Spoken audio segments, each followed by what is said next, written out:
কি good morning, সবাই কেমন আছো জানাও। গোটা জিরে ফোড়নে দিলাম, এবার মশলাটা দিয়ে দেবো।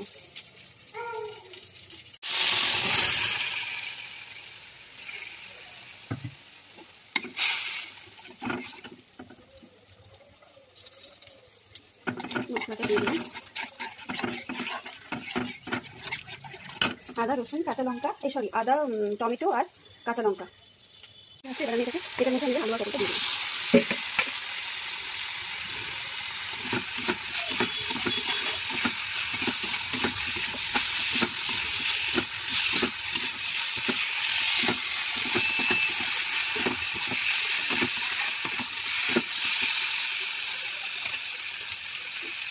কতবার আলুটা মিশে রয়েছে, এটা দিয়ে কষিয়ে তারপরে জল দিয়ে দেবো। কষানো হয়ে গেছে, আমি একটু গরম জলও করে রেখেছিলাম, তো সেটা আমি এখন এর মধ্যে দিয়ে দেবো।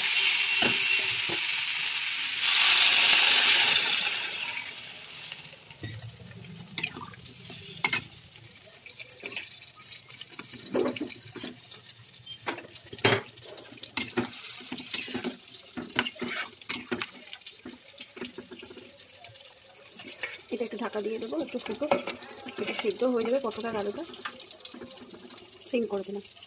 এদিকে মাছটা অবস্থা দেখি, ফ্লেমটা একটু বাড়িয়ে দিই। আমি মাছটা সবসময় সিম করে করে ভাজি, কারণ জোরে দিলে মনে হয় না মাছটা যেন সিদ্ধ হয়নি, ঠিক হয়নি। ওই জন্য সিম করে করে হালকা হালকা করে একটা পিঠ প্রথমে লাল করে নিই, সিম করে তারপরে জোরে দিয়ে উল্টো পিঠটা লাল করি। খুব বেশি কড়া করি না, কড়া করলে আবার মাছটা কেমন শক্ত শক্ত হয়ে যায়, শক্ত শক্ত হলে আমার মেয়ে তারা খেতে চায় না, আমারও ভালো লাগে না।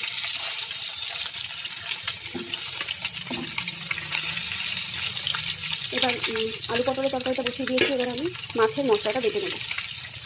মাছটা কষাবো, মাছে আমি দিয়ে দিয়েছি এখানে গোটা জিরে ফোড়ন দিয়েছি, গোটা জিরে এখানে মশলাটা দিয়ে দেবো, মশলাটা দিয়ে কষাবো, তারপরে মাছটা দিয়ে দিয়েছিলাম, মশলাটা দিয়ে জল দিয়েছি। এবার একটু দিয়ে আমি করবো।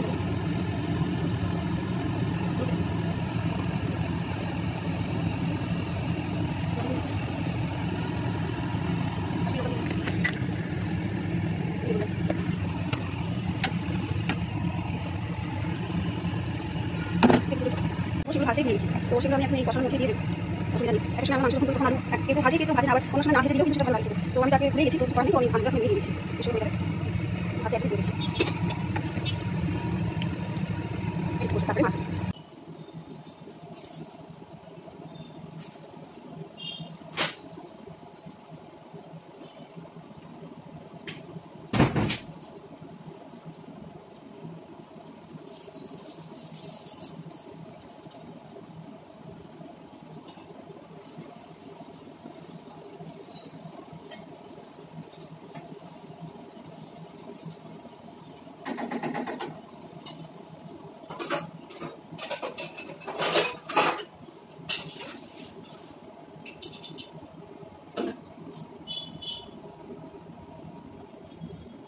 বেশ কিছুটা কাজ হয়ে গেল। আমি ডাস্টবিনের ময়লাগুলো সব দিয়ে এলাম। এবার আমি মাছটার আলুটা কষানোর জন্য একবারে সিম করে আমি ঢাকা দিয়ে এসেছি। এবার আমি কাপড়গুলো কাচবো, মেশিনে দিয়ে দিই।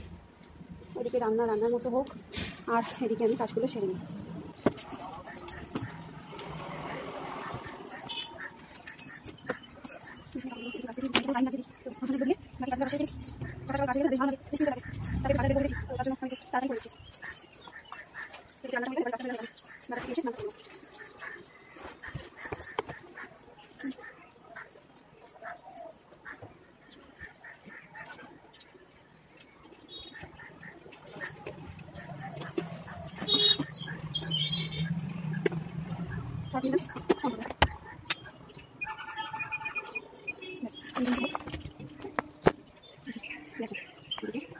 কালকে তো আমি নিউ ব্যারাকপুর গেছিলাম, তোমরা জানো, কাকার বাড়িতে।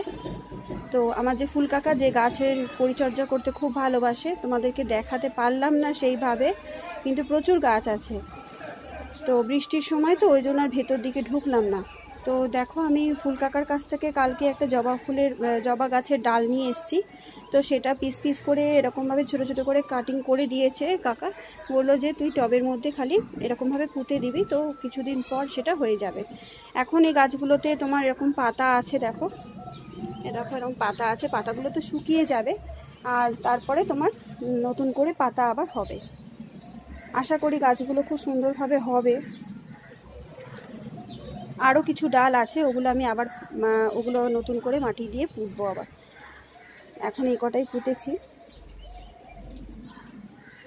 আর ওইদিকে তোমরা দেখতে পাচ্ছ কিনা জানি না, দেখো ওইদিকে দেখো গঙ্গাটা দেখা যাচ্ছে, দেখতে পাচ্ছ তোমরা? ওই যে সাইডে একদম দুটো ফ্ল্যাটের মাঝখানে দেখো, দেখো দুটো ফ্ল্যাটের মাঝখানে গঙ্গাটা দেখা যাচ্ছে। আমি আমার বিছানা থেকে গঙ্গাটা দেখতে পারি। আমার বাড়ির ফ্ল্যাটের একদম সামনেই আমার গঙ্গা, মানে 2 পা এগিয়ে আমার গঙ্গা, ওই সাইডে পুরো গঙ্গা। একদিন গঙ্গায় গিয়ে তোমাদেরকে দেখাবো, গঙ্গার ঘাটে গিয়ে তোমাদেরকে একদিন ভিডিও করে দেখাবো। হ্যাঁ, এখানে পুরোই সবগুলোই ফ্ল্যাট।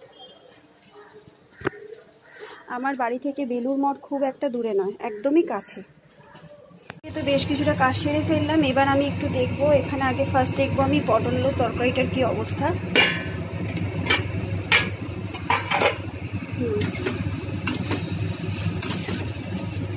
খুব বেশি ঝোল রাখবো না, একটু মাখো মাখো থাকবে।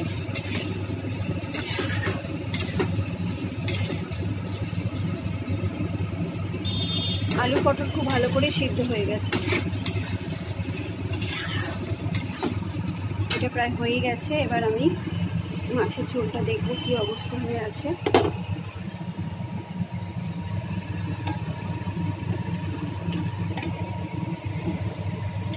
মাছের আলুগুলো তো সিদ্ধ হতে টাইম লাগবে, কারণ আমি ভাজা করিনি বলে ভাজতে ভুলে গেছি। তো এটা কষুক এখনো, আর একটু মশলাটা কষলে আলুটা তখন সিদ্ধ হয়ে যাবে। নামিয়ে নিয়েছি, এবার আমি মাছটার জন্য রেডি হব। আর কিছু আমি ভাজবো, সেটা হচ্ছে এই যে এখানে আছে হলো পটল আর আছে কাঁকরোল, এগুলো আমি একটু ভাজবো। আগে এই রান্নাগুলো হয়ে যাক, তারপর আমি ভাজবো। কষানো হয়ে গেছে, মশলাটাও পুরো কষে গেছিলো, পুরো শুকিয়ে গেছিলো, ওই জন্য আমি জল দিয়ে দিলাম। জলটা দিলাম, এবার জলটা ফুটবে, তারপর আমি মাছটা দেবো। আলুগুলোও দিচ্ছি, প্রায় সিদ্ধ হয়ে গেছে, আর একটু ফুটে উঠলেই ঠিক হয়ে যাবে। মাছটা দিয়ে দেবো, দিয়ে কিছুক্ষণ রাখবো, মাছটা দিয়ে ফুটবে, সিম করে দেবো, তারপর নামিয়ে দেবো। অলরেডি ফুটতে শুরু করে দিয়েছি, আমি এটা সিম করে দিয়ে ঢাকা দিয়ে দেবো, ব্যাস থাক। এখন আমি ভাবি যে না, একটু ভালো মন্দ কিছু করে তাহলে একটু মানুষটা একটু ভালো করে তাহলে খেতে পারবে। তো তাই ও যদি চলে আসে, তার জন্য আমি রান্নাটা করে রাখছি। আর মেয়ে আসবে, মেয়ে এসে খাবে। তো মেয়ে এসে প্রতিদিন খেতেও চায় না, ও বদমাইশি করে, খেতে চায় না, খিদে নেই এরকম বলে। তো আমিও আর জোর করি না সেরকমভাবে, কারণ ওদের তো ডে বোর্ডিং স্কুল। তো ওদের ওখানে এই যে 7:20-তে ওদের বাস আসে, ওদের আমার ফ্ল্যাটের নিচেই বাসটা আসে। তো ও 8টা থেকে স্কুল স্টার্ট হয়ে যায়, তো ওরা গিয়ে ব্রেকফাস্টটা পেয়ে যায়। ব্রেকফাস্ট করে তারপরে ওরা 12টা 12:30-র মধ্যে ওদের লাঞ্চ দিয়ে দেয়। তো লাঞ্চটাও করে নেয়, তো যার জন্য আর 3:30টায় ওদের ছুটি হয়, 3:30টায়, কিন্তু বাড়ি আসতে আসতে ওদের 4:30 পৌনে 5টা বেজেই যায়, কারণ রাস্তাঘাটে জ্যাম থাকে তার জন্য। তো ওই জন্য ও আর কিছু খেতে চায় না, বলে যে না আমার পেটে জায়গা নেই, খিদে পাইনি আমার, দিও না। তা আমিও আর সেরকমভাবে জোর করি না, কোনো ফল থাকলে ফলটা দিয়ে দিই, কোনো হালকা কিছু খাবার থাকলে দিয়ে দিই। আমি একদমই জোর করি না ভারী খাবার যে খা খেতেই হবে, সেরকম কিছু না, একবারে রাতে। আর যেহেতু ও এসে স্কুল থেকে এসে আর কিছু খেতে চায় না, তো আমি ওকে 8টার মধ্যে খাইয়ে দেওয়ার চেষ্টা করি, আর খেয়ে নেয়। কারণ 8টার মধ্যে না খেলে এদিকে স্কুল থেকে এসেই ফ্রেশ হয়ে ও নিজের পড়াগুলো করে নেয়, স্কুল থেকে যে পড়াগুলো দেয় সেগুলো করে নেয়, কমপ্লিট করে নেয়, তারপরে ও ঘুম পেয়ে যায়, তখন আর খেতে চাইবে না। ঘুমিয়ে গেলে একবার আর আমি ওকে উঠিয়ে কোনো মতে খাওয়াতে পারি না। তো তার জন্য আমি রেডি করে নিই একবারে রাতের ডিনারটা, আর 8টার মধ্যে ওকে খাইয়ে আমি বললাম এবার তুই শুয়ে পড়, তাহলে ও অনেকটা ঘুমোতেও পারলো 8টার মধ্যে। আর 8টা থেকে 6টায় ওঠে আবার, তো অনেকক্ষণ ঘুমোতে পারবে। আর এমনিতেও মানে ডিনার করা উচিত 8টা থেকে 9টার মধ্যেই, এটাই হলো এক্সাক্ট টাইম। সকলের তো হয় না সম্ভব, আমরা চেষ্টা করি 8টা থেকে 9টার মধ্যে ডিনার করার, আমাদের হয়েও যায়। তো আমি আগে ওই জন্য সবগুলো করে নিই, যাতে তাড়াতাড়ি করে, কারণ সবাই তো বাইরে থাকে, আমি না হয় বাড়িতেই থাকি, কিন্তু বড় ডিউটি করে আসে, ও একটু টায়ার্ড থাকে, তো তার জন্য চেষ্টা করি তাড়াতাড়ি করে খেয়ে দিয়ে যেন বিছানায় গিয়ে শুয়ে রেস্টটা নিতে পারে, ঘুমোতে পারে শান্তিতে। তো তার জন্য আর কি তাড়াহুড়ো করে সবটা কাজটা মিটিয়ে নিই। আর সন্ধ্যেবেলায় না সেইভাবে আমি কাজ রাখি না, কারণ আমি যেহেতু সন্ধ্যের দিকে একমাত্র টাইম পাই, যে টাইমটায় আমি আমার হাজব্যান্ড আসে যখন, বর আসে যখন, তখন আমি তার সাথে একটু ওই চা খেতে বসি যখন সন্ধ্যের টাইমে, তখন একটু মানে গল্পটা হয়। আর এই যে সকালে যখন ও ডিউটি বেরোয়, তখন এই গল্পটা মানে একটু সারাদিন কী করলাম, ও বাইরে ডিউটি করলো কি না, মানে তখন একটু আমাদের একটু টাইম হয় একটু কথাবার্তা বলার। আর ওই টাইমটা আমার খুব মানে ভালো, খুব মানে প্রিয় একটা টাইম, খুব ভালো লাগে আমার ওই সময়টা। এবার যেদিন ও সকালবেলায় বেরিয়ে যায়, যেমন ধরো আজকেই ও বেরিয়ে গেছে সকালবেলায়, তো সেই দিন না আমি মানে মনটা খারাপ লাগে যে একটু কথা বলতে, কারণ ওই টাইমটা আমার এতটাই ভালো লাগে যে বসে চাটা খাই, খেতে খেতে যে ওই কথা বলাটা, তারপরে একটু বসি, তারপরে এসে রান্নায় আবার নেমে যাই, কারণ 10:30টার মধ্যে ও বেরিয়ে যায়। তো পুরো লাঞ্চের যে আইটেমগুলো সবগুলোই রেডি করতে হয় 10:30টার মধ্যে। ও ব্রেকফাস্টে কিচ্ছু খায় না, ওই যে চা বিস্কুট খেয়ে নিল ব্যাস, আর কিচ্ছু খাবে না, একবারে 10টায় ভাত খায়, ভাত খেয়ে 10:30টা থেকে 11:15টার মধ্যে ও ডিউটি বেরিয়ে যায়। আর যেদিন 6টার মধ্যে আসে বা 5:30টায়, সেদিন আমার আর আমার মেয়ের খুব আনন্দ হয়, বাবি আজকে তাড়াতাড়ি চলে এসেছে। আমার মেয়ে ওর বাবাকে বাবা বলে না, বাবি বলে, তো বাবি আজকে তাড়াতাড়ি চলে এসছে, ভালো হয়েছে। মানে ও ডিউটিতে যায় কিন্তু ঘরটা কেমন ফাঁকা ফাঁকা থাকে তো, আর যেদিন নাইট ডিউটি থাকে সেদিন আমার আর আমার মেয়ে দিন কাটে না, মনে হচ্ছে এত বড় ঘরে মানে কীরকম যেন একটা লাগে, মনে হচ্ছে ঘরটা যেন ছুটে আসছে, ভালো লাগে না মোটে। ওর বাবা থাকলে আমার আর আমার মেয়ে বেশ ভালো লাগে, টাইমটা কাটে একসঙ্গে। কিন্তু ডিউটি সেটা তো করতেই হবে না, সেটা তো সবার আগে। আর ওদের যা ডিউটি, হ্যাঁ ও হলো কলকাতা পুলিশে আছে, তো ওদের যা ডিউটি সেটা তো সবসময় সবার আগে ওদের ডিউটি, তারপরে হলো ফ্যামিলি, এটাই হওয়া উচিত। পুজোর সময় বলছে যে একদমই ছুটি থাকবে না, আগেরবার পুজোতে আমরা ঘুরেছি, তো পুজোতে সেরকম না হলেও আমরা মোটামুটি ঘুরি, তবে এবার বলছে তো একদমই পাবে না ছুটি, ঘুরতে পারবে না আমাদেরকে নিয়ে।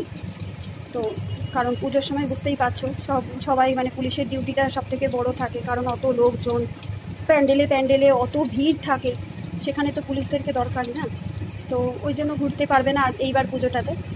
তো আমাকে বললো তুমি বাপের বাড়ি চলে যাও। আমার বাপের বাড়ি হলো আসানসোল, কুলটি, ঠিক আছে, কুলটি তোমরা যদি কেউ জেনে থাকো তো কুলটি, তো ওইখানে আমার বাপের বাড়ি। তো বাপের বাড়িতে আমার মা, বাবা, ভাই আর ভাইয়ের বউ থাকে, আর দিদিও থাকে, দিদি থাকে একটু দূরে, ওখানেই থাকে, বেশি দূরেও নয়, 10-15 মিনিটের রাস্তা মায়ের বাড়ি থেকে।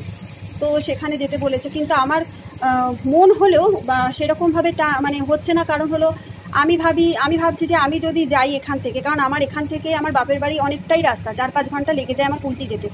তো আমি বরানগর থাকি, তো এখান থেকে যদি আমি কুলটি চলে যাই পুজোর সময়, আমি তো আমার মতো করে আমি আমার মেয়ে আনন্দ করব, আমার বাবা মাকে কাছে পাবো, ভাইকে, দিদিকে, ভাইয়ের বউকে সকলেরকে কাছে পাবো, আনন্দ করব।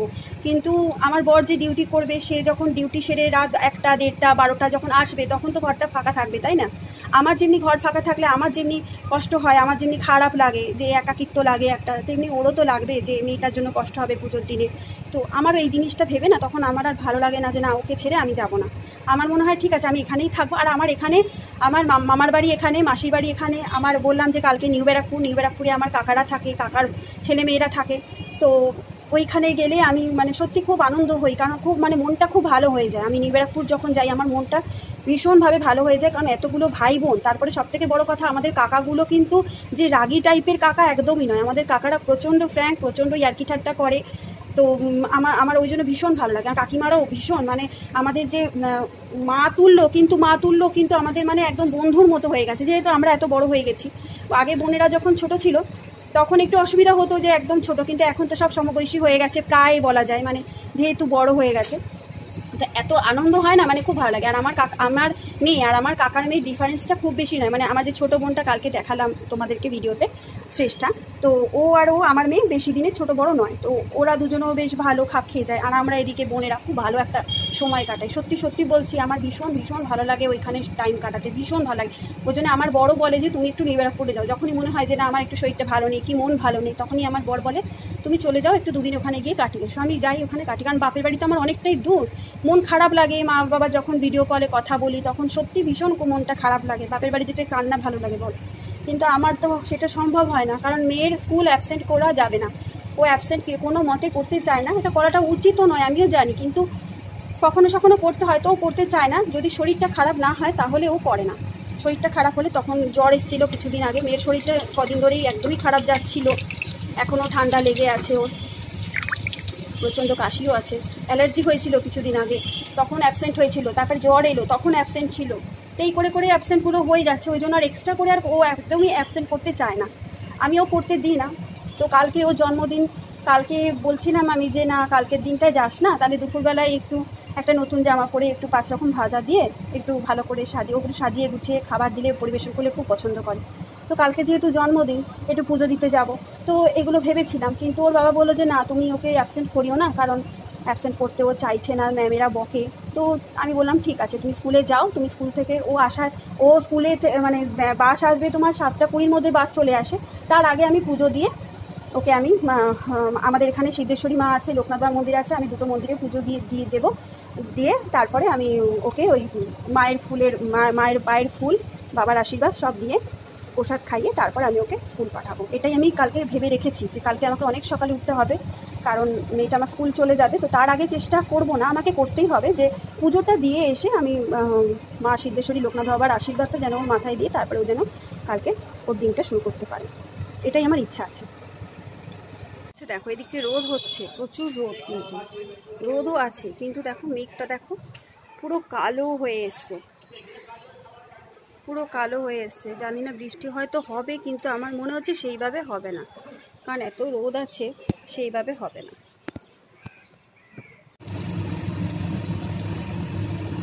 আলুগুলো সিদ্ধ হয়ে গেছে, এবার মাছগুলো দিয়ে দিলাম, এর মধ্যে দিয়ে দিলাম মাছগুলো, এবার সাঁতার কাটো।